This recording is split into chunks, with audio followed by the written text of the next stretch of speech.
seed on the ground. And after doing it, he would sleep and rise night and day, and the seed would sprout and grow, and he doesn't know how.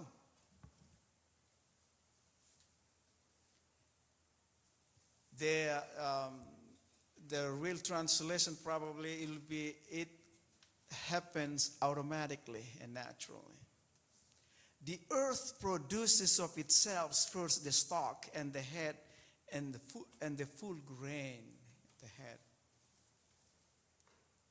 One thing that we notice in that parable, though, is that the farmer does very minimum effort in the whole process.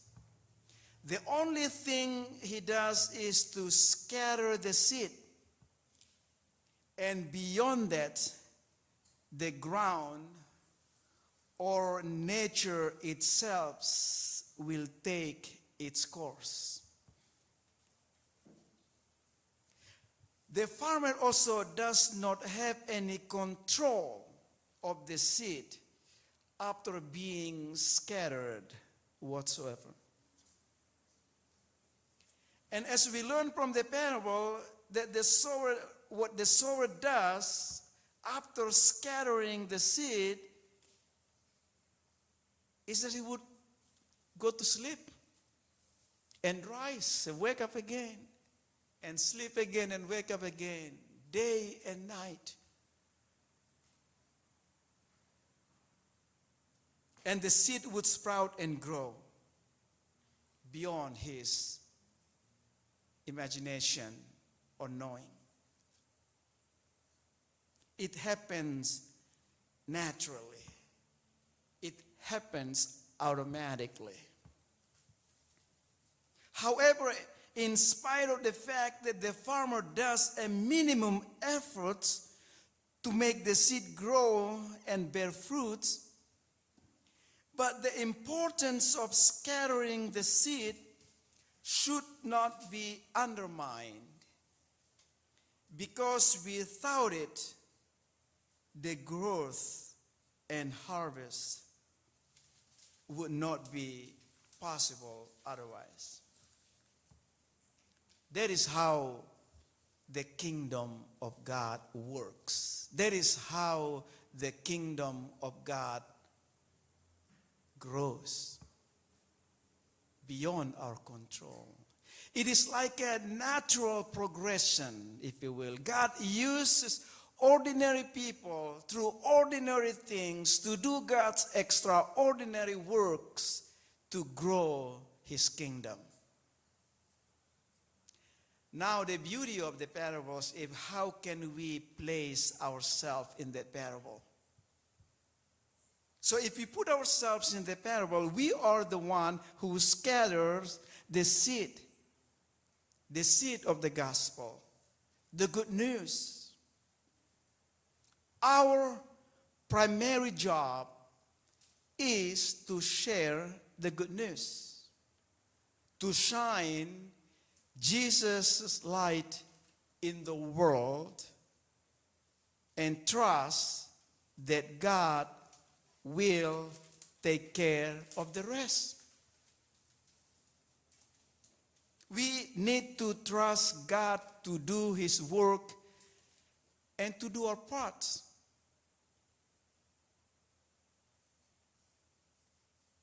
In that case, patience is required. Things don't happen overnight. Just like in the nature, the seed needs days and nights to germinate, to grow, and bear fruits in due time, according to God's will, not ours. I know patience is not in our dictionary. Sometimes we take it on ourselves in our own time frame. The theme for our Synod Assembly last weekend, if you, Steve and Nancy, still remember, waiting. then watching. And the last one, working. Working is the last part. The wisdom of waiting. One of the speakers said we need to perhaps consider how the early church, in spite of, they couldn't at the time doing evangelism or the strategic evangelism because of the persecution, but they grew the church and they took time to wait and to watch what God is doing or where the Spirit is leading and doing.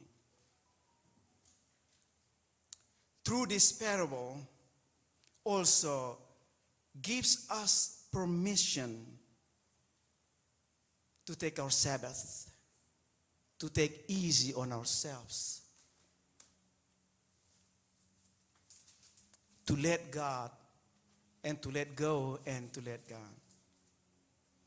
However, we should not cease to scatter the seed because we know that it will not go in vain. Things that we do, things that we scatter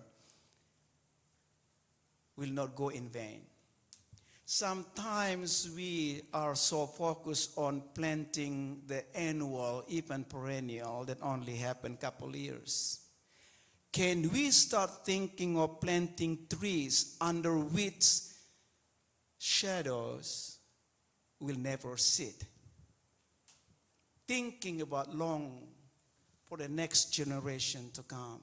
What you do today might influence people in the next generations that you'll never even have a chance to test, to witness. Just like the early church did, so that we are here today. I take comfort in the scriptures when God says this from Isaiah.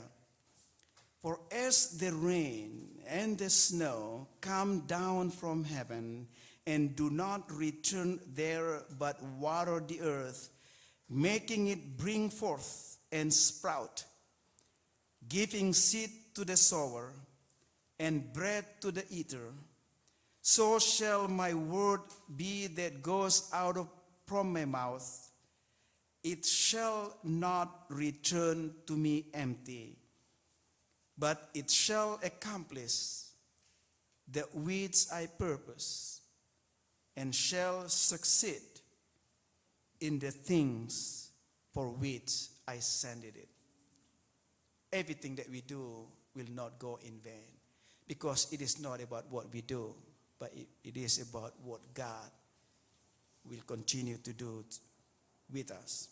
And the second parable, Jesus compares the kingdom of God with a mustard seed, the smallest of all the seeds on earth, and yet if it is sown, if it is not sown, nothing will happen.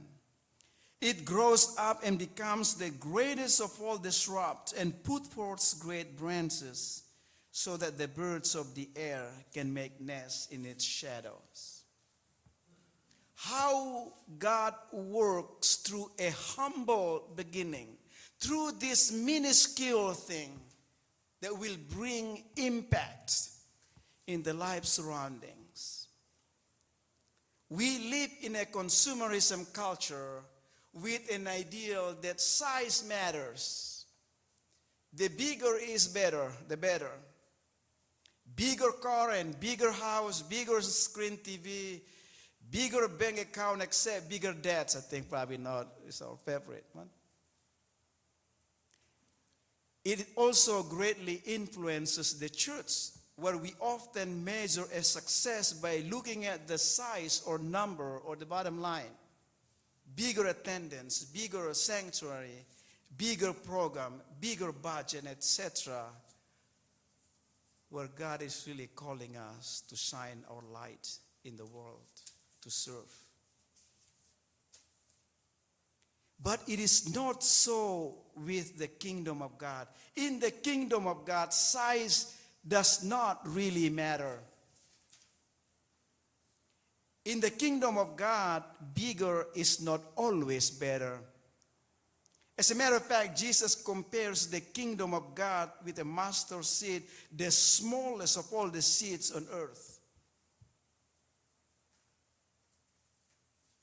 What really matters is if it makes a difference in its surroundings, if it provides shelters to the birds and those who are in need. I like the way Mother Teresa said, not all of us can do great things, but we all can do small things with great loves. This week, we had our vacation Bible school. The seed that have been sown in the lives of those children that we watched today and all the helpers might seem